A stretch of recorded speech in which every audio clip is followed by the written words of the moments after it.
একটি পথ দুর্ঘটনা। একজন বাইক আরোহী নিয়ন্ত্রণ হারিয়ে রাস্তায় ধারে একটা পুকুর ছিল, সেই পুকুরে পড়ে যায় গতকাল রাত্রি 8টা নাগাদ। সেখানে বাইক চালক পড়ে যায়। সেখানে তদন্ত করছে এলাকার মানুষজন।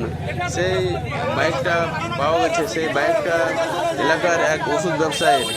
সেই ওষুধ ওষুধ ডেলিভারি করতে যাচ্ছিল, সেখানে স্টাফ নিয়ন্ত্রণ হারিয়ে বাইকটা পুকুরে পড়ে যায়। ভয়াবহ দুর্ঘটনা। সে খুব আহত হয়েছে, কিন্তু তাকে বাইক এখনও খুঁজে পাওয়া যায়নি। তার মধ্যে তদন্ত চলছে, এলাকার লোক সব খোঁজাখুঁজি করছে। এই দুর্ঘটনাটা ঘটেছে মালদা জেলার কালিয়াচক 1 ব্লকের অন্তর্গত জালালপুর পঞ্চায়েতের অন্তর্গত একটা গ্রামে। সেখানে যে রাস্তার ধারে যে পুকুরটা আছে, ওখানে মানে ভয়ঙ্কর পুকুর রাস্তা, এখানে টার্ন আছে। সেই পাশে ওয়াল দেওয়া থাকলে তাহলে এই দুর্ঘটনাটা ঘটতো না। সে মানুষের যান চলে যাবে, অনেকে অ্যাক্সিডেন্ট হয়ে যায় সেখানে। তো এত রাত্রে এখনও অনেকজন পানিতে নেমে আছে, খোঁজাখুঁজি করছে।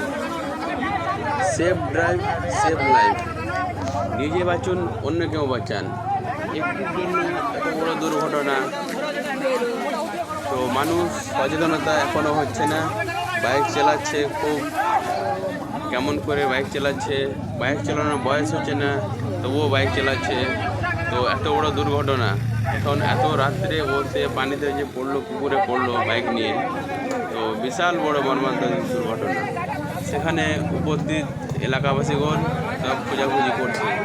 তো তাই বলছি, সবাই যারা বাইক চালাচ্ছ তারা অবশ্যই সচেতনতা হয়ে যাও। কারণ যে দুর্ঘটনা কখন ঘটবে কেউ কাউকে বলে আসবে না, আগে থেকেই সতর্ক থাকতে হবে। এই বলে ভিডিওটা শেষ করছি, দেখতে থাকুন।